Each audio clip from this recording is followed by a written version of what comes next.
নমস্কার, আপনারা দেখছেন ডিজিটাল খাবিলার। আমি মোহন সিং। আসানসোল শিল্পাঞ্চলের বন্ধের প্রভাব বেশ কিছু পড়েনি।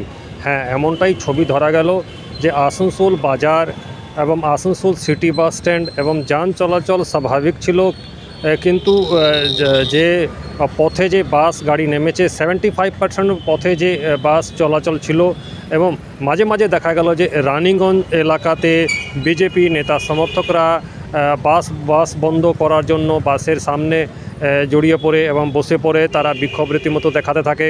জামুরিয়াতে পুলিশের সঙ্গে বিজেপি সমর্থকদের নেতাদের ধস্তাধস্তি হয়েছে, ওইখানে বেশ কিছু নেতা সমর্থকদের আটক করা হয়েছে। অন্যদিকে নিয়ামতপুর মোড়েও দেখা গেল যে বিক্ষোভকারীরা এদিন বিক্ষোভ করেন এবং বেশ কিছু যান চলাচল যারা বন্ধ করে দেন এবং রীতিমতো জিটি রোডের উপরেই বিক্ষোভ দেখাতে থাকেন। অন্যদিকে দেখা গেল বারাবানি এলাকাতেও সেই একই ছবি দেখা গেল। কিন্তু মোট যে বিজেপির আজ বন্ধ ডাকা হয়েছিল, যে আজিকার মেডিকেল কলেজের যে ছাত্রর উপর যে এভাবে নির্যাতনা করা হয়েছে এবং তারপরে তার হত্যা করা হয়েছে, তারই প্রতিবাদে তারা এইভাবে বন্ধ ডেকেছিলেন। এবং কালকে যে নবান্ন অভিযান ছিল, সেই নবান্ন অভিযানকে ঘিরে যে লাঠিচার্জ হয়েছে ছাত্রদের উপরে, তারই প্রতিবাদ স্বরূপ আজ বিজেপি জায়গা জায়গায় পথে নেমেছে এবং বাংলা বন্ধের ডাক দিয়েছিল। বিভিন্ন জায়গাতে দেখা গেল যে বিজেপি নেতা সমর্থকরা আসানসোল শিল্পাঞ্চলে বন্ধ করার চেষ্টা করেছেন, কিন্তু পুলিশ এসে তাদেরকে উঠিয়ে দিয়েছে এবং হালকা পুলিশের সঙ্গে ধস্তাধস্তিও হয়েছে। অন্যদিকে এই বন্ধকে বিরোধিতা করার জন্য তৃণমূল পথে নেমেছে আসানসোলের নেতা রাজু আলুওয়ালিয়া, এবং বিভিন্ন জায়গা দেখা গেল যে তারা সাধারণ মানুষকে বন্ধের সমর্থন না দেওয়ার জন্য দোকানপাট খোলার জন্য আহ্বান করছেন, এবং পুরো যে গাড়ি আছে, বাস আছে, পরিবহন সেবা আছে, তাকে চালু করার জন্য তারা পথে নেমেছেন। এবং একেবারে বলা যায় মাঝে মাঝে দেখা গেল যে তৃণমূল এবং বিজেপি আমনে সামনেও চলে আসে, কিন্তু পরে দেখা গেল যে পুলিশ মধ্যস্থতা করে তাদেরকে আলাদা করেছে এবং পুরো পরিস্থিতি কন্ট্রোল করেছে। অর্থাৎ বলা যায় যে আসানসোল শিল্পাঞ্চলে বন্ধ যদি বলা যায়, বন্ধ সফল না হলেও কিন্তু বিভিন্ন জায়গাতে দেখা গেল সাধারণ মানুষ বাড়ি থেকে বেরোবে যে ইচ্ছা ছিল সে বেরোচ্ছেন না, কিন্তু বলা যায় 75% যে বন্ধ বিফল হয়েছে, 25% যে বন্ধ যে ডাকা হয়েছিল সে সার্থক হয়েছে। বন্ধ দেখে তৃণমূল এসেছিল বন্ধ আটকাতে, কিন্তু তারা ভয়ভীত সন্ত্রস্ত হওয়ার পরে লাস্টে পুলিশকে লেলি দেয়। আর দলদাস পুলিশের কাজ তো আপনারা জানেনই, তৃণমূলের দালালি করা। তৃণমূলের দালালি করতে তারা এসেছিলেন, কিন্তু আমাদের বন্ধ আজ হচ্ছে, বন্ধ আজ হবেই। পুলিশ তো পুলিশের কাজ করবে, পুলিশ দলদাসের কাজ করছে, পুলিশ তো পুলিশের কাজ করছে না, পুলিশ দলদাসের কাজ করছে। নাই এই যে বিজেপি মানে যে ধান্দাবাজ ধাপ্পাবাজ বিজেপি, জনগণ বিরোধী বিজেপি, তাদের পশ্চিমবঙ্গতে লোকসভা নির্বাচনে দেখেছে কি গো হারা হয়েছে, বিধানসভা, নগর নিগম নির্বাচন, পঞ্চায়েত ইলেকশন গো হারা হয়েছে।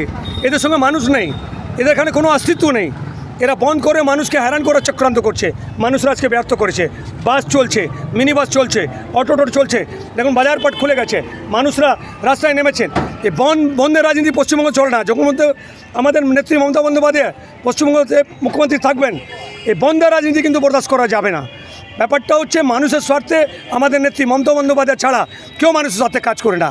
বিজেপি বরাবর অশান্তি লাগিয়ে মানুষকে হয়রান করার চক্রান্ত করছে, মানুষ আজকে ব্যর্থ করেছে। আমরা আসানসোলের মানুষকে ধন্যবাদ জানাচ্ছি, তারা বিজেপির যে মুখাস আসলে মুখাস খুলে দিয়েছেন। বিজেপি হচ্ছে জাতপাতের উপরে মানুষের খালি বিবাদ পেদা করা, মহঙ্গাই চরম সীমায় আছে, জিনিসপত্রের দাম আকাশ ছোঁয়া হয়ে গেছে, কোনো ব্যাপার নেই। আপনি দেখেছেন পুরো ভারতবর্ষের মানুষরা বিজেপিকে কী অবস্থা করে দিয়েছে। আর কিছুদিন অপেক্ষা করুন, কেন্দ্রে বিজেপি সরকার থাকবে না, মানুষরা কিন্তু উখড়ে ফেলে দেবে। আপনি দেখেছেন উত্তরপ্রদেশের অবস্থা কী, আইনত অবস্থা কী খারাপ, সমস্ত বিজেপির শাসিত রাজ্যে খুব খারাপ অবস্থা। তারা পশ্চিমবঙ্গকে বদনাম করে মিথ্যা মানে গুজব ছাড়িয়ে মানুষকে বিভ্রান্ত করার চেষ্টা করছে। এখানকার মানুষ শান্তিপ্রিয় মানুষ, তারা জবাব দেবেন যে মমতা বন্দ্যোপাধ্যায় ছাড়া পশ্চিমবঙ্গতে আর কোনো রাজনৈতিক পার্টির কোনো স্থান নেই, এটা মানুষরা বুঝিয়ে দেবেন। আর আজকে এটা প্রমাণ। কিছু নেই আমাদের, দেখুন সব খোলা আছে, খোলাচ্ছি না, আমরা মানুষের পাশে আছি।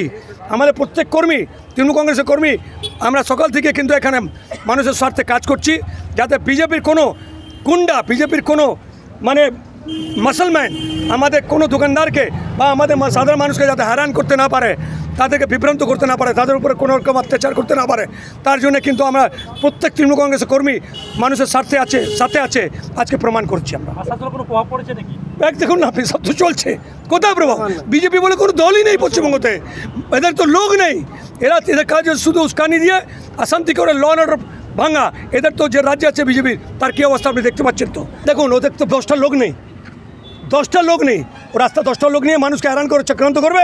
আমাদের কর্মী, আমার প্রশাসন ব্যর্থ করেছে। দেখুন গাড়ি আবার চালু হয়েছে, নুনিমারে 10 জন লোক এসে আটকাবার চেষ্টা করেছিল, মানুষ কিন্তু রাস্তায় যখন নেমেছে ওরা পালিয়ে গেছে। যেখানে যেখানে রাস্তায় নামবে বিজেপি নেতারা, বিজেপি কর্মীরা, আমরা কিন্তু তাদেরকে কিন্তু বরদাস্ত করবো না। মানুষকে যদি হয়রান করে আমরা কোনো বিজেপি কর্মীকে ছেড়ে কথা বলবো না, এটা কিন্তু আজকে আমরা জানিয়ে দিচ্ছি। আসানসোল থেকে ডিজিটাল খবরিলালের জন্য মোহন সিং। ডিজিটাল খবরিলাল, খবর আপনাদের, নজর আমাদের।